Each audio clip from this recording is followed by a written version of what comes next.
নমস্কার, আমি অর্পিতা। শুরু করছি পলিটিক্স। শেষ দফার ভোটের আগেই এনডিএ এবং ইন্ডিয়া শিবির দাবি করে বসেছে সরকার গড়ছে তারাই।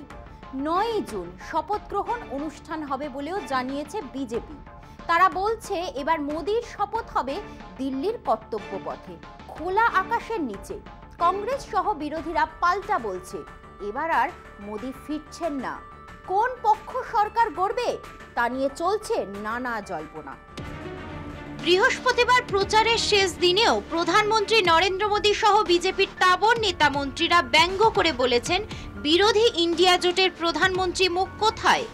ওদের তো প্রধানমন্ত্রী পদের দাবিদার অনেকজন। কয়েকদিন আগেই এক নির্বাচনী সভায় খোদ নরেন্দ্র মোদী কটাক্ষ করে বলেন ইন্ডিয়া জোটে 8 জন প্রধানমন্ত্রীর কুর্সির দিকে তাকিয়ে নেতারা কেউ চান নিজে প্রধানমন্ত্রী হতে, কেউ চান তার স্ত্রীকে প্রধানমন্ত্রী করতে, কেউ চান বোনকে প্রধানমন্ত্রী করতে, কেউ চান ভাইপোকে, আবার কেউ চান ভাইজিকে প্রধানমন্ত্রী করতে। ইন্ডিয়া জোটের প্রধান শরিক কংগ্রেস অবশ্য জবাব দিতে দেরি করেনি। দলের জাতীয় মুখপাত্র জয়রাম রমেশ বলেন জয় নিশ্চিত হওয়ার 48 ঘন্টার মধ্যে ইন্ডিয়া জোটের প্রধানমন্ত্রীর নাম চূড়ান্ত হয়ে যাবে। শুধু তাই নয়, ক্ষমতায় আসার 1 মাসের মধ্যে মোদি ঘনিষ্ঠ শিল্পপতি গৌতম আদানির বিরুদ্ধে তদন্ত কমিশন গঠন করা হবে। जो हमारे देश के 2 बड़े घोटाले हैं, मोदानी और मोदांजलि, उस पर तो जांच जरूर होने वाली है। जब इंडिया जनबंधन की सरकार बनेगी 1 महीने के अंदर जेपीसी का गठन होगा। ये जो टेम्पो था ना, अडानी अंबानी का टेम्पो, काले धन के बोरी ले गया था, यही इस भगवान के स्वघोषित भगवान के शब्द हैं। यही तो कह रहे हैं कि अडानी और अंबानी काले धन के बोरी लेकर टेम्पो में कांग्रेस पार्टी के दफ्तर पहुंचाएं। इस पर जांच होनी चाहिए। तो ये मोडानी का जांच और मोदांजलि का जांच होना 1 महीने के अंदर, मैं कहना चाहता हूं इंडिया जनबंधन की सरकार जेपीसी की गठन करेगी। ভোটের শেষ পর্বে আবার হঠাৎ আদানি প্রসঙ্গ কেন?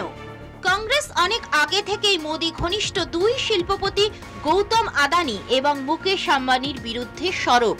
কংগ্রেস নেতা রাহুল গান্ধীর অভিযোগ মোদি প্রায় গোটা দেশটাই এই 2 কাছের শিল্পপতির কাছে বেচে দিয়েছেন। মোদি এবং বিজেপির অন্য নেতারা কংগ্রেসের আদানি আম্বানি খোঁচা নিয়ে দীর্ঘদিন কোনো মন্তব্য করেননি, কিন্তু সম্প্রতি এক নির্বাচনী সভায় আচমকাই আদানি আম্বানি ইস্যুতে কংগ্রেসকে আক্রমণ করে বসেন প্রধানমন্ত্রী। তিনি বলেন প্রচার পর্বে রাহুল গান্ধী এবং কংগ্রেস কেন আদানি আম্বানি নিয়ে চুপ? আদানি আম্বানিরা আপনাদের অফিসে টেম্পো করে কত টাকা পাঠিয়েছেন? কংগ্রেসও এর ফলে হাতিয়ার পেয়ে যায়। এই প্রসঙ্গ মনে রেখেই জয়রাম রমেশ আদানিদের বিরুদ্ধে কমিশন গঠনের কথা শুনিয়েছেন। কর্তব্যপথে শপথ গ্রহণ অনুষ্ঠান হলে সেটা হবে নজিরবিহীন ঘটনা। প্রধানমন্ত্রী কিংবা কেন্দ্রীয় মন্ত্রিসভার শপথ গ্রহণ অনুষ্ঠান সাধারণত রাষ্ট্রপতি ভবনেই হয়ে থাকে। এখন দেখার সরকার কারা গড়ে, এনডিএ না ইন্ডিয়া জোট। এছাড়াও দেখার কোথায় শপথ হবে, কর্তব্য পথ নাকি চিরাচরিত প্রথা অনুসারে রাষ্ট্রপতি ভবন। সবটাই নির্ভর করছে কার দখলে থাকবে দিল্লি। এখন সময় একটা বিরতি, ফিরছি বিরতি নিয়ে, সঙ্গে থাকুন। রাত পোহালেই 7ম দফা তথা অন্তিম দফার ভোট। রাজ্যের 9টি আসন সহ দেশের 57টি আসনের ভাগ্য পরীক্ষা শনিবার। ভোটের ভবিষ্যৎ কি? কার দিকে ঝুঁকে পাল্লা, এনডিএ নাকি ইন্ডিয়া? হ্যাট্রিকের পথে নরেন্দ্র মোদী নাকি ধরাশায়ী হতে চলেছেন হিন্দু হৃদয় সম্রাট? এমনই পরস্পর বিরোধী মতামত নিয়ে চর্চায় মশগুল আমরা সবাই। ভোট বিশেষজ্ঞ যোগেন্দ্র যাদব ও ভোট কুশলী প্রশান্ত কিশোরের মতামত ঘিরে জনতার কৌতূহল। 35 साल से चुनाव देखने के अनुभव के आधार पे मैं आपको बता रहा हूं, आज की तारीख में बीजेपी मेजॉरिटी नहीं ला रही। बीजेपी 272 से बहुत नीचे है और बीजेपी सहयोगियों के साथ एनडीए भी मेजॉरिटी से नीचे हो सकता है। अगर मोदी जी को 268 2014 में आता तो लोगों ने कहा भाई देश में मोदी की आंधी है। आज अगर 268 योगेंद्र यादव जी बता रहे हैं तो वो कह रहे हैं भाई मोदी बिल्कुल खत्म हो गया। ये तो आपने बेसलाइन एडजस्ट कर दिया ना, और ये बेसलाइन आपने नहीं एडजस्ट किया, ये मोदी जी ने चालाकी से आपको एडजस्ट करा दिया। पार्लियामेंट में खड़े होकर ये कह दिया कि इस बार 400 पार। শনিবার শেষ দফার ভোট। অষ্টাদশ লোকসভার 543 কেন্দ্রের তথা দেশের ভবিষ্যৎ কাদের হাতে থাকবে তা জানতে 4 জুন পর্যন্ত অপেক্ষা করতে হবে। ভোট পর্ব শুরুর আগেই বিদায়ী প্রধানমন্ত্রী নরেন্দ্র মোদী 400 আসন পার করার দাবি করে আসছিলেন। ভোট যত এগিয়েছে ততই বোঝা গিয়েছে স্লোগান হিসেবে যতই চমকপ্রদ হোক না কেন 10 বছরের প্রতিষ্ঠান বিরোধিতার হাওয়া সামলে 543 আসনের লোকসভায় জাদু সংখ্যা 272 আসন জোগাড় করাই বড়সড় চ্যালেঞ্জের মুখে ফেলে দিয়েছে পদ্ম শিবিরের ভোট ম্যানেজারদের। অন্যদিকে এবারে প্রাক নির্বাচনী বিরোধী জোট ইন্ডিয়া শরিক কংগ্রেস সহ বিভিন্ন আঞ্চলিক দল প্রায় এক সুরে দাবি তুলেছে 4 তারিখের পর আর মোদী প্রধানমন্ত্রী থাকছেন না, সংখ্যাগরিষ্ঠতা নিয়ে সরকার করবে ইন্ডিয়া, এমনই প্রত্যয়ী ঘোষণা বিরোধী নেতা নেত্রীদের।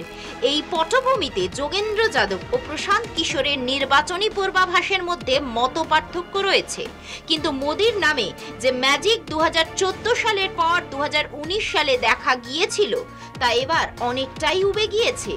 এ বিষয়ে ভোট বিশেষজ্ঞ যোগেন্দ্র যাদব ও ভোট কুশলী প্রশান্ত কিশোর একমত।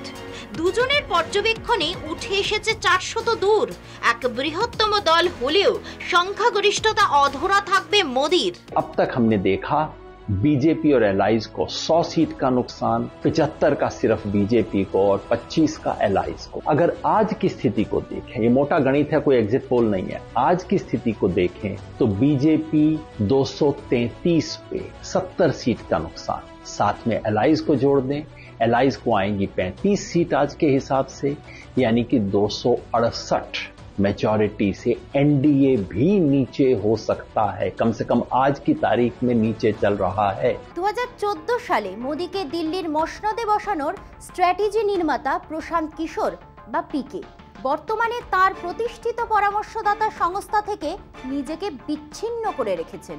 এই 10 বছরে কংগ্রেস, জেডিইউ, তৃণমূল, ওয়াইআরএস কংগ্রেস, ডিএমকের মতো দলের সংশ্লিষ্ট বিধানসভা নির্বাচনের সাফল্যে প্রশান্ত কিশোর তথা পিকের রেকর্ড উজ্জ্বল।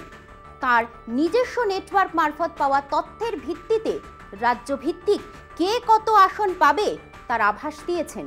তার মতে নরেন্দ্র মোদীর ওপর অতিরিক্ত নির্ভরতাই एनडीए विपर्जय संभाव्य कारण होते पारे। ये तो एक तरीके से बीजेपी ने नैरेटिव सेट कर दिया और सारे लोग यही सवाल कर रहे हैं, यही आकलन कर रहे हैं, इसी पर टीका टिप्पणी कर रहे हैं कि बीजेपी के 400 आएंगे कि नहीं आएंगे। एंड आई लाफ एंड से कि भाई आप कह रहे हो कि आप बीजेपी के विरोध में हो, आप तो बीजेपी का ही प्रोपेगेंडा बढ़ा रहे हो। आपको तो ये पूछना चाहिए कि बीजेपी की सरकार आएगी कि नहीं, लेकिन आप पूछ रहे हो अच्छा प्रशांत जी बीजेपी को 370 आ सकता है क्या?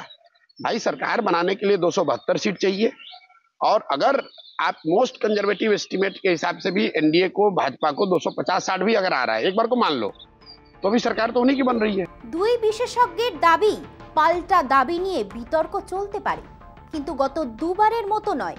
এবারের ভোট চিত্র আর একমুখী যে হচ্ছে না তা নিয়ে কিন্তু দুজনেই নিশ্চিত। মনে রাখা দরকার এসবই পূর্বাভাস, একটা ধারণা মাত্র। ফিরছি একটা বিরতি নিয়ে, সঙ্গে থাকুন। এগিয়ে বাংলা 18তম লোকসভা ভোটের প্রচারে সোনাজয়ী এ রাজ্য। নির্বাচন কমিশনের তথ্য অন্তত তেমনটাই বলছে।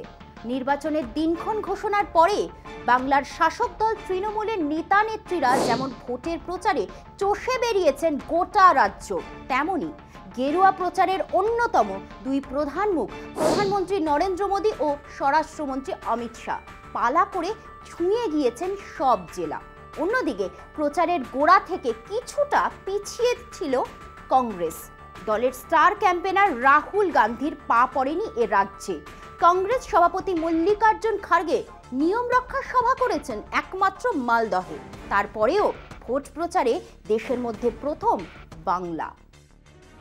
ভোট যুদ্ধের উত্তাপে বরাবরই অন্য রাজ্যের তুলনায় এগিয়ে পশ্চিমবঙ্গ।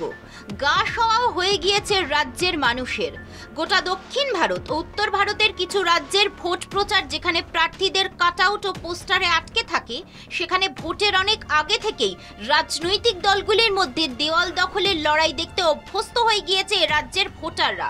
কার্যত ভোট যত এগোয় ততই বাড়ে দেওয়াল লিখনের বহর, সঙ্গে ব্যানার, পোস্টার, ফেস্টুন। মিছিল, মিটিং, জনসভা, পতাকা হাতে উৎসাহী কর্মীদের মিছিলের সামনে রেখে চোঙা ফুঁকে স্লোগান দেওয়া বাংলার সব দলেরই দস্তুর। সেই ট্র্যাডিশন এখনো চলছে, আর তারই দৌলতে ভোটের প্রচারে শোনা যায় বাংলার। নির্বাচন কমিশনের তথ্য বলছে, ভোটের প্রচারে এ রাজ্যে 1 লক্ষের কাছাকাছি সভা সমাবেশ হয়েছে। 7 দফার ভোটে মিছিল, মিটিং করতে চেয়ে বিভিন্ন রাজনৈতিক দল ও পক্ষে বিপক্ষের সংগঠনের তরফে কমিশনের ঘরে জমা পড়ে মোট 1,19,276টি আবেদন। এর মধ্যে 95,000-এর অনুমতি মেলে। 16ই মার্চ ভোটের দিন ঘোষণা করে নির্বাচন কমিশন, যদিও তার আগেই ভোটের বাদ্যি শুনতে পেয়েছিল এ রাজ্যের মানুষ। বস্তুত মার্চের গোড়া থেকে উন্নয়নের খতিয়ান হাতে মমতা ও অভিষেক বন্দ্যোপাধ্যায় জেলা সফরে বেরিয়ে জনমত তৈরি করেন। হাত গুটিয়েছিল না গেরুয়া শিবিরও। ভোট ঘোষণার আগে এ রাজ্যে 4টি সভা করেন প্রধানমন্ত্রী নরেন্দ্র মোদী। জেলা ঘুরে ছোট সভায় শাসক দলকে নিশানা করে পাল্টা প্রাক ভোটের মাঠে ছিলেন বিজেপি নেতারাও। 2.5 মাস আগের সেই শুরু, শেষ হয় বৃহস্পতিবার। নির্বাচন কমিশনের তথ্য অনুযায়ী প্রচার অভিযানে রাজ্যের সব জেলাকে পেছনে ফেলে দিয়েছে পশ্চিম মেদিনীপুর। তারপরেই রয়েছে উত্তর 24 পরগনা। পশ্চিম মেদিনীপুরের বিধানসভা কেন্দ্র 15টি, উত্তর 24 পরগনার 33টি। তা সত্ত্বেও চলতি নির্বাচনে 10,688টি রাজনৈতিক সূচি সম্পন্ন করে এগিয়ে পশ্চিম মেদিনীপুর। ভোট যত এগিয়েছে ততই প্রচারের তাপ বেড়েছে এ রাজ্যে। তার প্রমাণ মিলেছে প্রধানমন্ত্রী ও স্বরাষ্ট্রমন্ত্রীর ঘন ঘন আসা যাওয়ায়। এ রাজ্যে 20টি সভায় ভাষণ দিয়েছেন নরেন্দ্র মোদী, করেছেন একটি রোড শো।